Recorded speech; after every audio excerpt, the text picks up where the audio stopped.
Welcome back, everyone. It's been a wonderful hour and a half so far. Thank you for hanging in there, and welcome to the new people.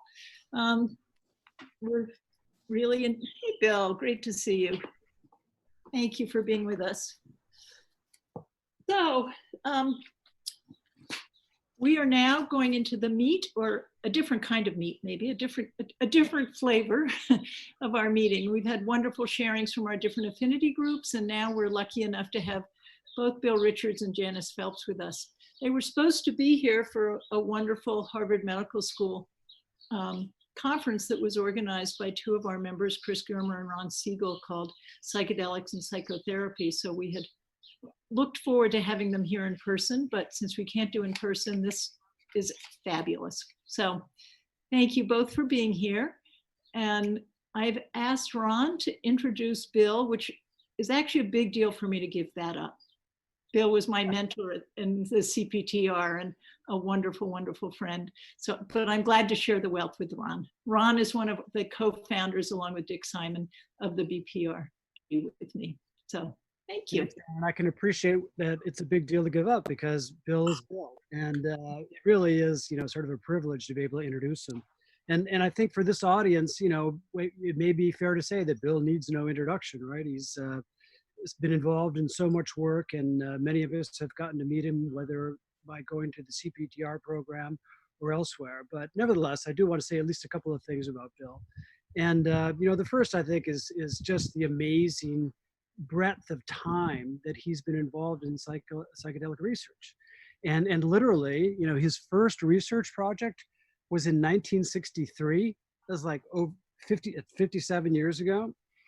And as Bill, sometimes points out, he gave in, I guess, 1977, the last legal dose of psilocybin in a research project.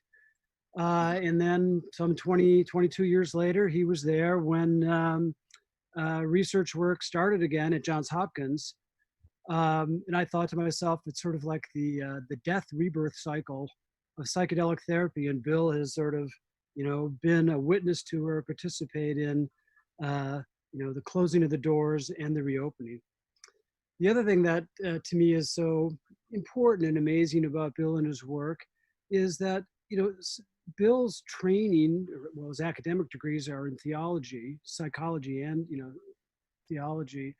And to me, Bill highlights, the mystical, the spiritual aspects of psychedelic experiences that honestly are, can maybe get lost in the greater emphasis on sort of the neurobiological mechanisms of action and so on that are being studied today. So I think that's, to me, a really, really important part of Bill's contribution to the whole field. But the third thing, honestly, to me that is so special about Bill is just generous and kind with his time. Bill helps everybody. And, as the whole field, I guess, reemerges from its 20-some years of dormancy and begins again, we do see some sort of, lines being drawn, and organizations are a little more protective of their information or so on. But I think it's just so wonderful that Bill continues to help everyone and to be involved as a consultant or a teacher to so many groups in the field. So I wanted to just point out those things that I think are so special about Bill. And with that, introduce him to today's meeting of the BPRG. Thank you, Ron. And just two logistical questions. Can people please mute themselves if you haven't already?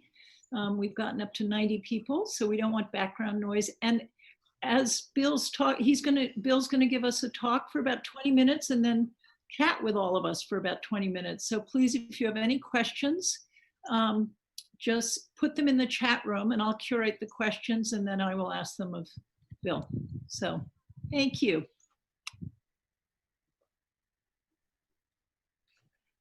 All right. Am I on? You sound great, Bill. Yes. Thank you. Okay, good, good. Well, it's wonderful to be with you. I wish we could be in person, but we are connected. It's so impressive just seeing so many of you who are part of this. And it's just so hopeful for the future. Okay, today, I'm probably going to talk a bit more than 20 minutes, but I will allow some time for a discussion. I'm going to take you through a brief overview of my personal saga, my involvement in this field, what I've learned over the years, and then attempt to summarize some of the major insights and impressions, the guidelines for implementing research with safety and efficacy, the hypotheses that have held up well in multiple studies with different participants. Clearly, we're just at the beginning of a incredibly vast area of research that will go on beyond all of our lifetimes, hopefully. And it has implications not only for medicine, but for education, for religion, who knows, even for physics.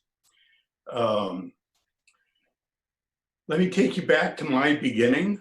Believe it or not, I was once an innocent 23-year-old studying in Germany, and the psychiatric clinic of the university happened to be right around the corner from where I was living.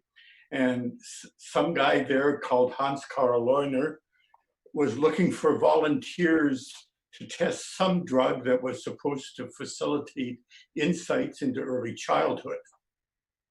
And so I thought that sounds interesting. I volunteered, very cursorily screened. Did I get drunk very often? No. Was I in pretty good health? Yes, okay. So they took me down to a little basement room with a end table, a cot, and a little narrow window looking out over the garbage cans of the hospital.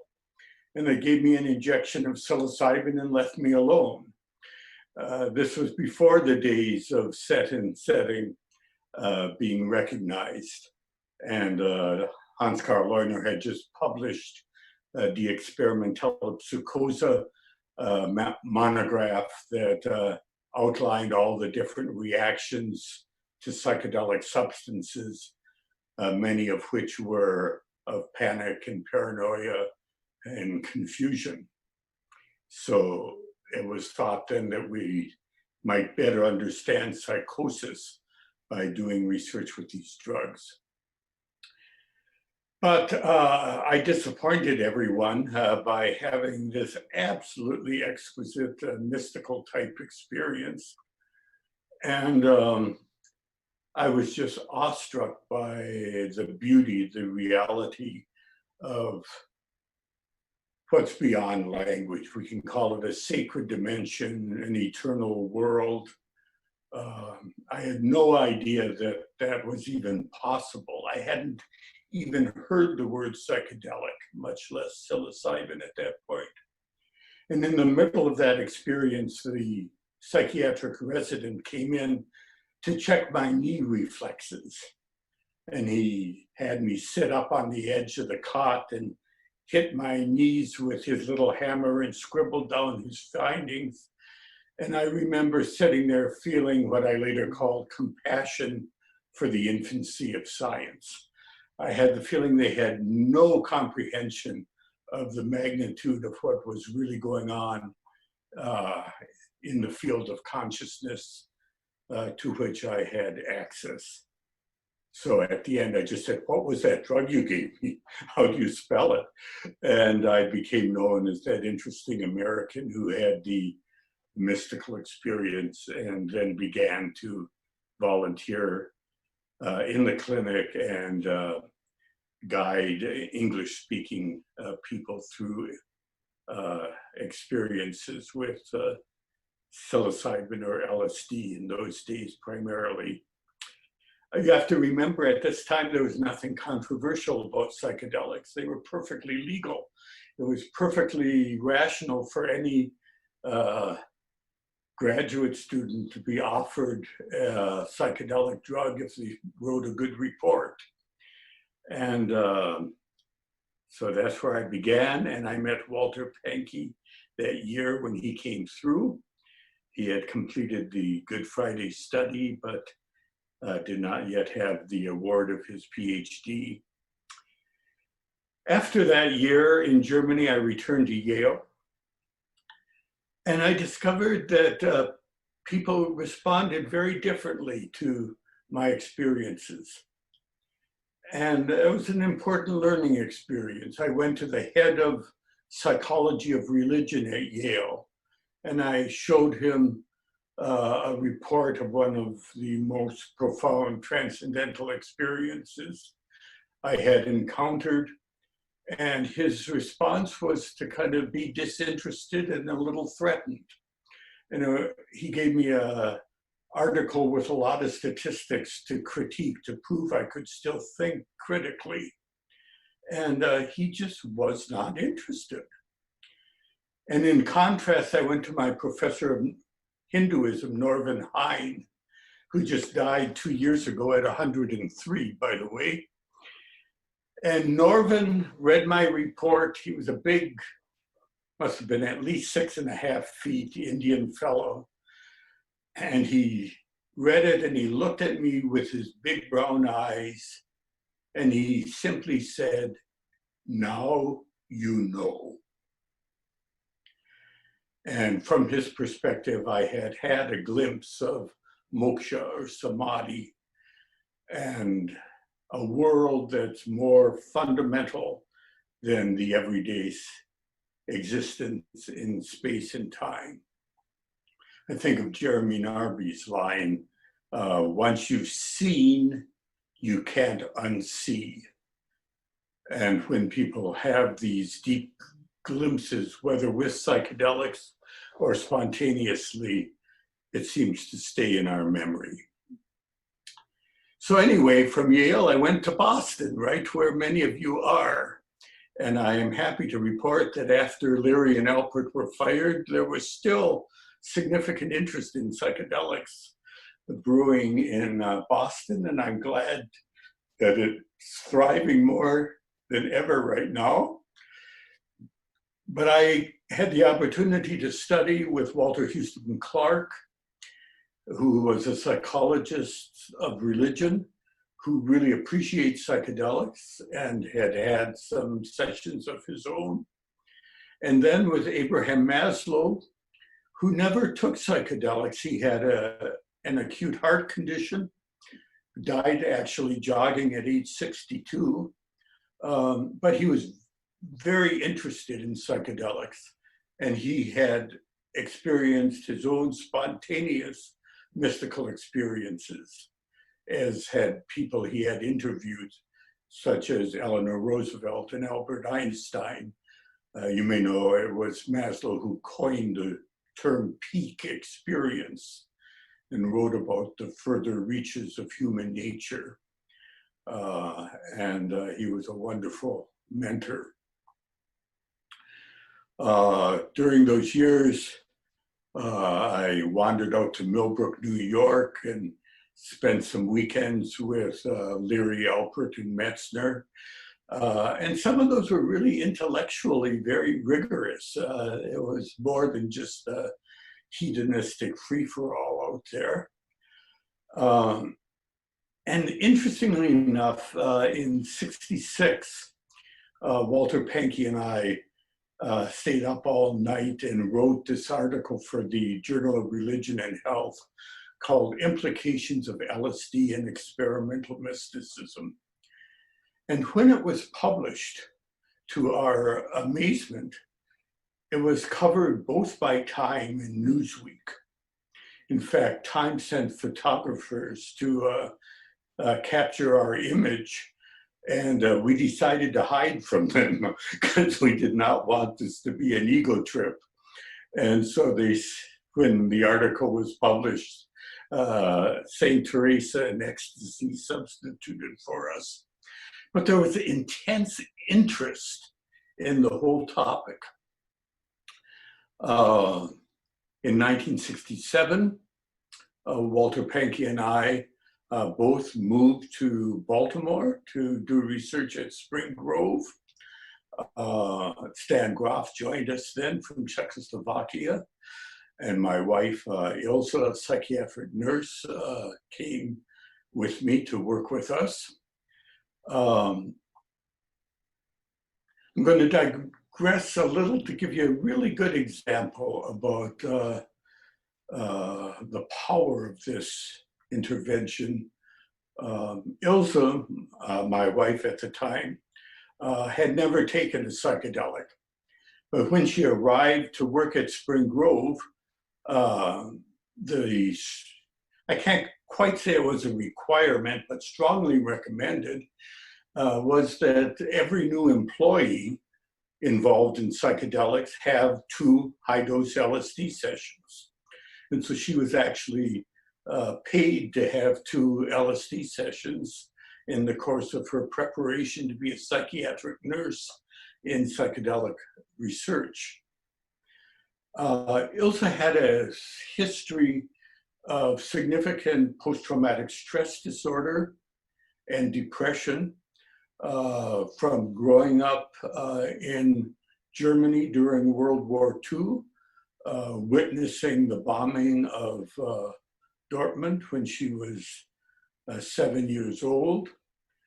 And whenever she would hear a siren of a fire truck, she would get tense and panic. It was always an air raid siren in her world of experience. And she really wondered if it was ethical to have children, to bring people into this suffering world. And she had very deep bouts of depression early in our marriage. But anyway, during her LSD session, it's hard to put into words, but she tried to express an experience that was kind of an answer to her question about the meaning of life. And there was kind of an explosion of a gun that then manifested as the magnificence of the Big Bang at the creation of the universe, and a profound intuitive sense of reassurance that all is well in the world. And I dare say it almost single-handedly wiped out her PTSD and depression. And the ultimate test of that came when one of our cancer patients that she and I was working with actually turned out to have been a young 20-year-old American kid who literally released bombs over Dortmund when Ilse was 7 years old. And now this was a terminal cancer patient, 49 years old. And Ilse was a psychiatric nurse, 36 years old. And the interaction between them, the reconciliation, the resolution, was just incredibly beautiful. And they united in their love of Bach and Brahms. And we're very aware that it's a different era now. And finally, Ilse died of cancer, as I describe in my book, when she was 50, but was able to live very fully right to the last breath. So even though I've done many controlled studies, and I'm open to doing more, in my personal experience, I certainly have no doubt of the potency of these substances in treating post-traumatic stress disorder, depression, enabling people to approach death in a healthy way. Okay, we then moved to Baltimore, where the Maryland Psychiatric Research Center came into being in 1969. I don't know if you can imagine the excitement at this point in time. Here was a state government building a 4-story research facility for psychedelic research, complete with biochemical laboratories, sensory isolation chambers, biochemic or biofeedback equipment, specially designed suites for psychedelic therapy with private kitchenettes and bathrooms, library, auditorium, everything you would wish for. That's how hopeful we were about psychedelics around 1970.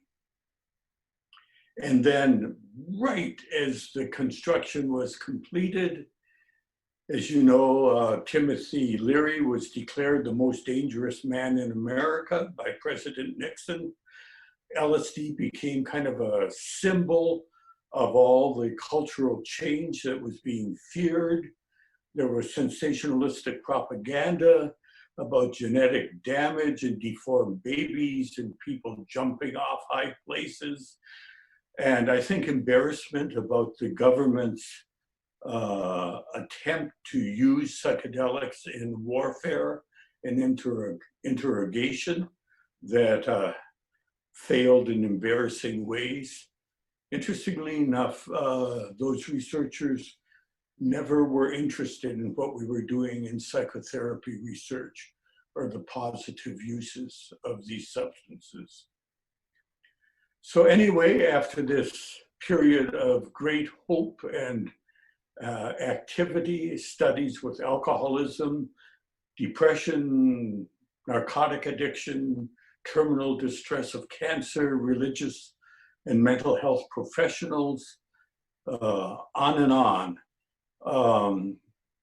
The research boiled down to myself and two secretaries and became two secretaries.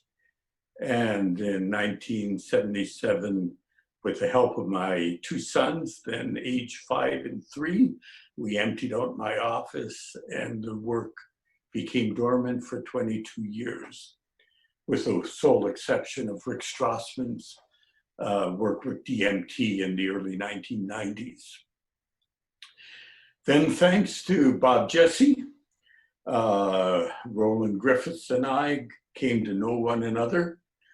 And in 1999, the Hopkins research began, which now is thriving 20 years later as the Hopkins Center for Psychedelic and Consciousness Research, with $17 million of basic funding, the endowment of Roland's position, and the strong support of the head of psychiatry, Jimmy Potash. And research is expanding through Compass, USODA, Aquilino, Beckley, the work at CIIS that Janice will explain in more detail soon. So here we are, talk about death and rebirth. And it's a very, very hopeful time. We have had so many graduates from CIIS, many of you who are listening in right now. And I just feel so reassured about the future. There are so many bright, energetic, creative people who are dedicated to fostering this frontier. Okay, what have I learned in all these years? Let me just list 10 points. One, I have a profound awe, respect, appreciation for the nature and inner workings of human consciousness. View the psychedelics as incredibly valuable tools if we use them wisely, not only in medical treatment, but in beginning to comprehend the mystery of our own being.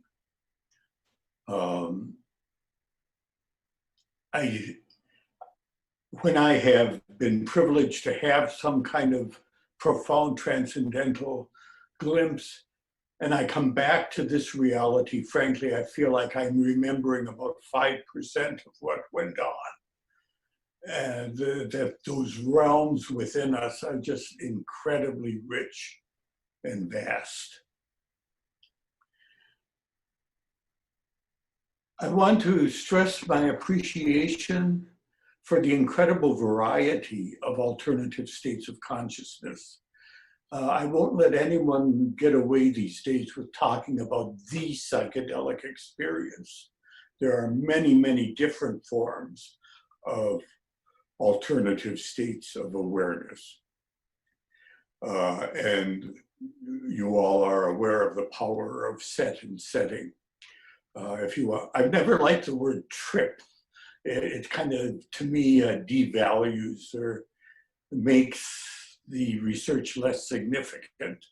But if you want to think of an airplane ride, some do go to Bali and some never leave the tarmac. And the variables of courage, openness, trust, curiosity, willingness to go through suffering are incredibly powerful. I've come to have a very profound respect for the power and the efficacy of interpersonal grounding, of really healthy, genuine therapeutic relationships. I like to use the word entelechy, which is a meaningful unfolding of content, choreographed wisely from within. And in well-grounded relationships, the content of most psychedelic sessions really demonstrates that the mind knows how to heal itself. You don't have to try to make things happen. You need to provide presence, safety, nurturance.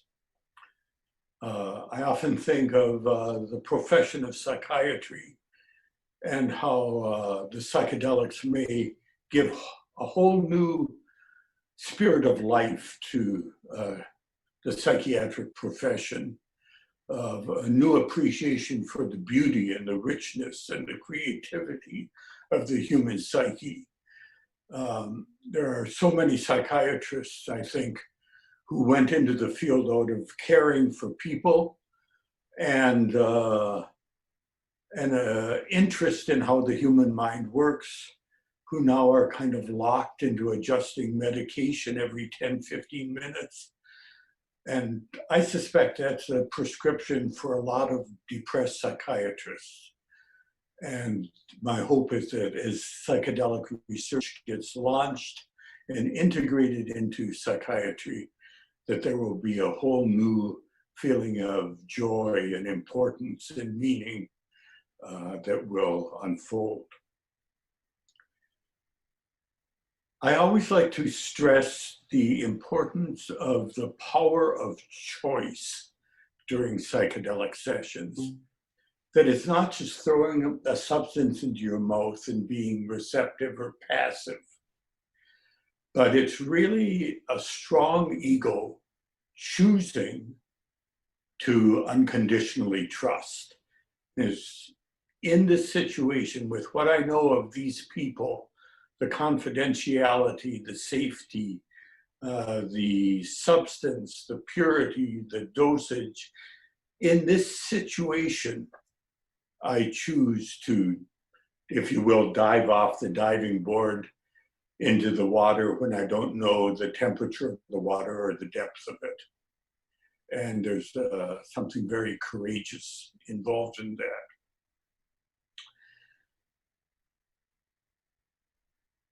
Related to that is the importance of preparation. Just as in my book, I use the intention of going skiing. If you just jump on a pair of skis and start downhill, as I did once in my stupid, impulsive early life, you're likely to hurt yourself or someone else. And the same is true of psychedelics, that you need to know something about how to navigate in internal worlds. And there's two big sub-principles there. One is the readiness to accept, to confront whatever emerges, regardless of whether it looks pleasant or unpleasant. Remember, one of the first subjects I guided in Germany was a theological student who kind of turned his back to me and wouldn't communicate until the drug had almost worn off. And then he said, "Ich habe es geschafft," which means I made it, I did it. And I said, "Well, what's been going on?" And he said, "Well, there's been this big whirlpool trying to suck me into the depths of the ocean. And I've been valiantly swimming against the current the whole time, and it never got me." And I realized that he really missed the wonderful opportunity to discover what was in the depths of his ocean. But he wasn't adequately prepared. We didn't know very much back then.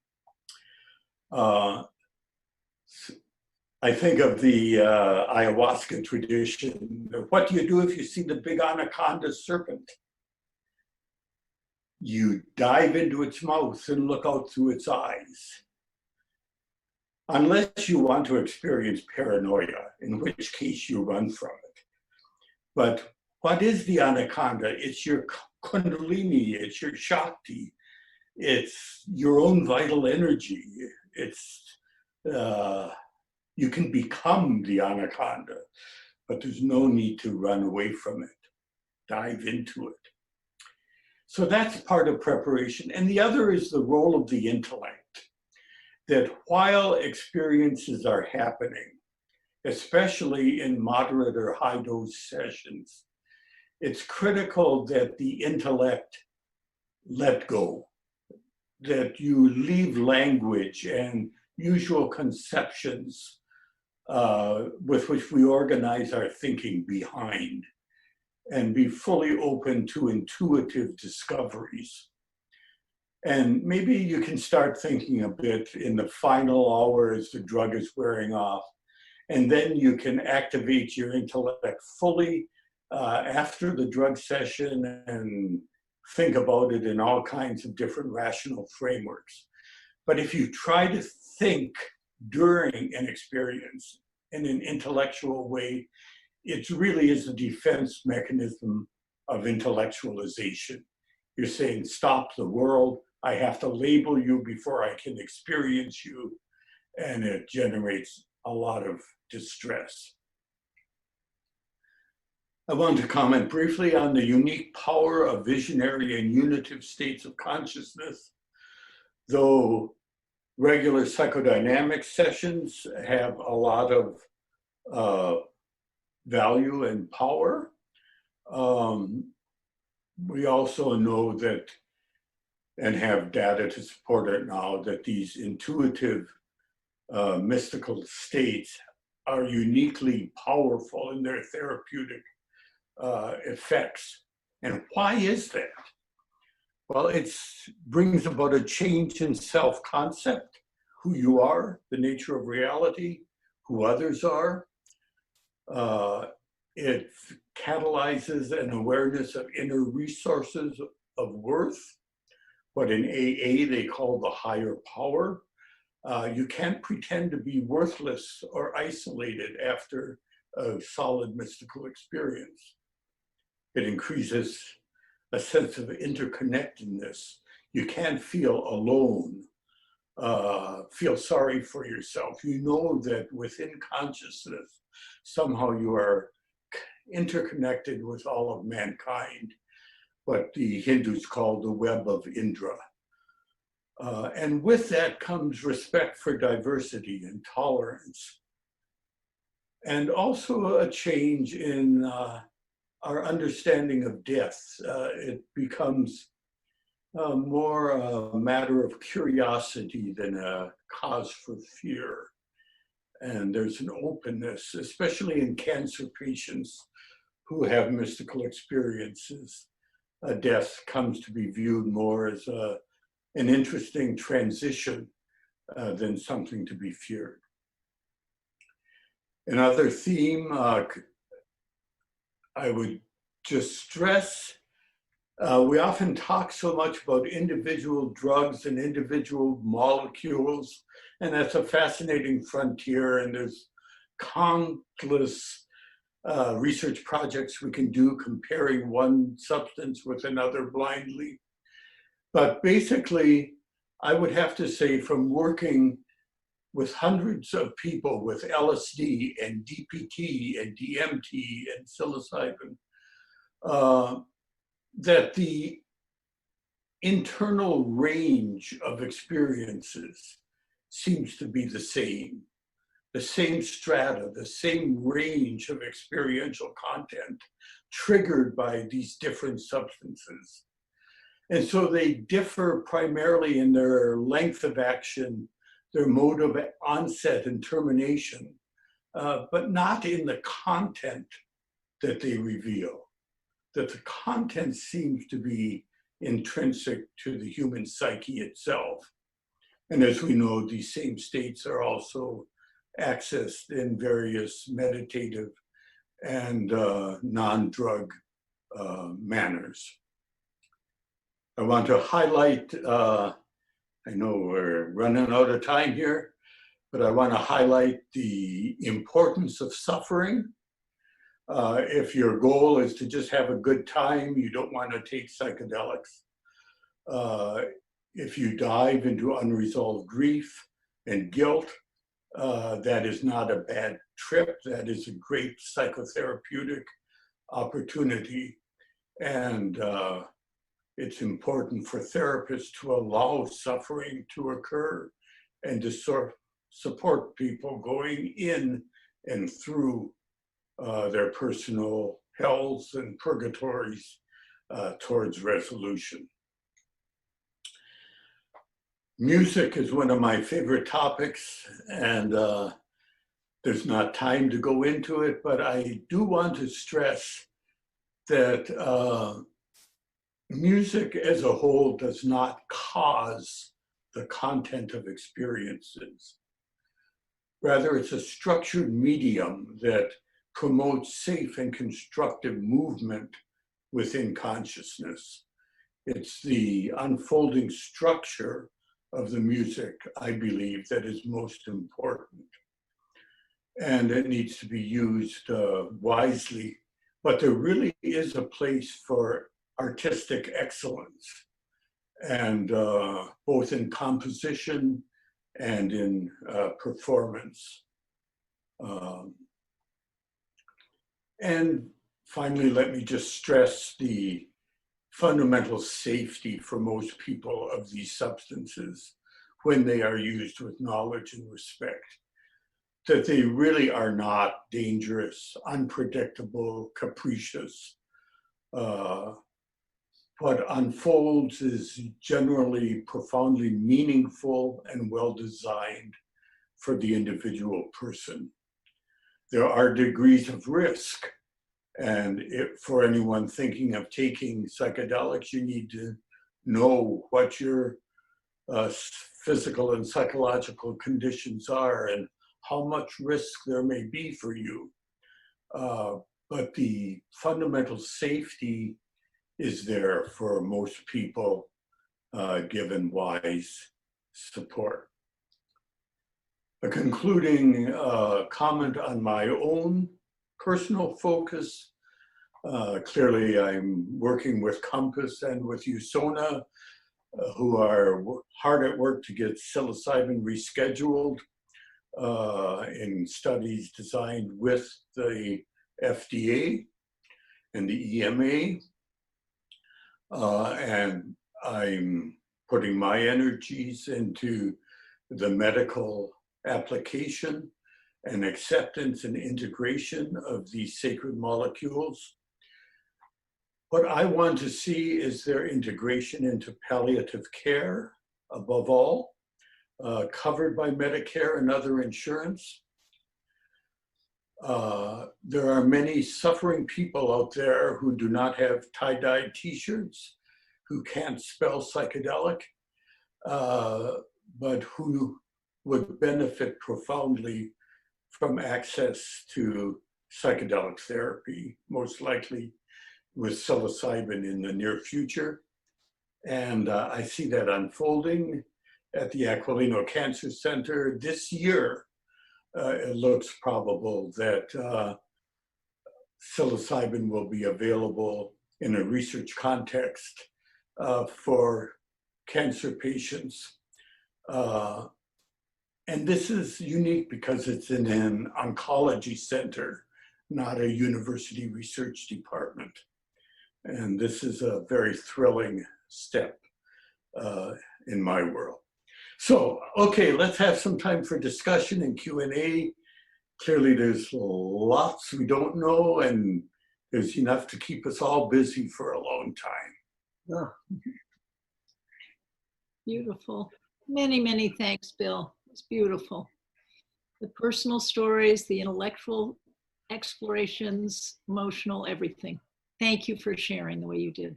Thank you for giving me a podium to speak in. Our pleasure. So I don't have any questions that have been typed in. So if anyone has questions, please go for it. Either type it in or you could even ask in person. So Shippen has a question. Bill, if I may, it's Shippen speaking. Hi. When you came of age in this world, there was obviously immense enthusiasm, and then there was the disillusionment. How, in your experience, do you see the current context of receptivity culturally, not in the field, but culturally, so that people would understand what you just said in the most positive terms? Thus far, I'm pretty optimistic. I haven't seen hardly any of the sensationalistic stuff of the early 1970s. And I think books like Michael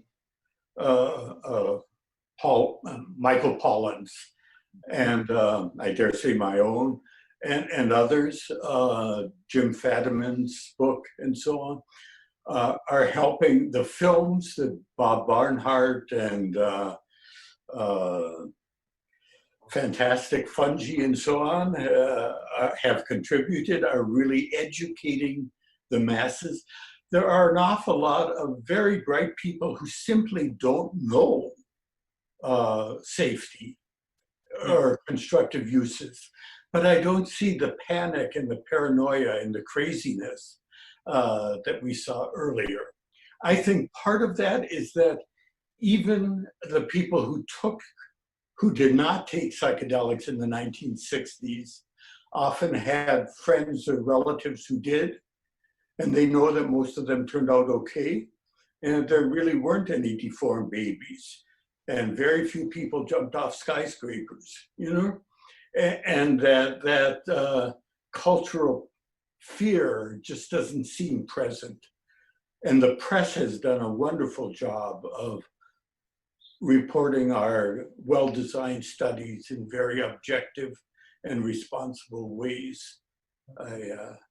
Many writers have really helped the research community by their sober and open approach to reporting. Thank you. Thank you, Bill. Yeah. Can I ask a? Hey. Hello, Dick. Yeah. So, Bill, among the many things, this is Dick Simon, among the many things I tremendously admire about you is the fact that you've been brilliant at sort of bridging gaps, if you will, or bridging divides. One of the things that seems to be going on among those who are involved in varying ways in psychedelics and in advancing the work is an increasing divide. I mean, you're working with Compass and USONA, you're sort of working with everyone, as am I. And yet it feels like there is increasing tension between different groups, almost like camps. Do you have any, you've got a ton of experience and are amazingly respected in this space. Any thoughts or comments about bringing people together and reminding us all that we're basically on the same team? Yeah, well, it's, I think of Escher's painting, if you don't know it, you can look it up, called Angels and Demons. There's this big mandala of innocent little angels and devilish demons, and together they all make this very beautiful mandala. And I think the community needs to be very on guard for splitting, for dividing us into angels and demons. There's no one that's all good or all bad. We're all humans with foibles, you know, but we're contributing the best we can. And I also have come to believe that struggle is part of existence. And there can be disagreements that are expressed respectfully. No one can see the whole picture. And we need to learn from one another. To explicitly talk about Compass for a moment, for example, I see very little appreciation for the incredibly hard work that Compass has done. Negotiating with regulatory agencies in all these different countries, speaking their language, commanding their respect, opening the doors for psychedelic research, generating a substance that the FDA approves. You know, that's really admirable work. And when there has been this for-profit, non-profit battle going on, I just don't tune into that. I think both ways can advance psychedelic research and really get treatment where it's needed in the, if you will, to not to stereotype, but I want to see it offered to very poorly educated people who are suffering. And they're not going to grow their own shrooms, you know? Great, thanks so much. Thank you. You're welcome. Mackenzie, you said you have a question. Hey, good to meet you, sir. Hi. So as somebody who's young and becoming a clinician, question about and working with cancer patients and people in end-of-life care, when therapies with psychedelic therapies becoming possibly more mainstream in these kind of environments, what is to say that we should stop patients prior to even getting a terminal illness to get use or access to this? Why wait until the end of life to discuss what the meaning of life is? And I think that that's kind of how we got in the cyclical nature of the 1960s and everything, is when things got out of control and stuff, is healthy people using these substances. But if they can provide such an insight for people at the end of their life, why wait in the treatment plan to not help them prior to that? Yeah, I agree with you completely. What Bob Jesse calls the betterment of well people. And at Hopkins, we've done a number of studies with healthy, normal people, as well as people with various diagnoses. And yeah, if you want to think of cancer patients per se, it would seem much more appropriate to offer this form of treatment when the cancer is first diagnosed, right, than waiting until someone is almost in hospice care. But that comes, you know, cultural change comes about step by step.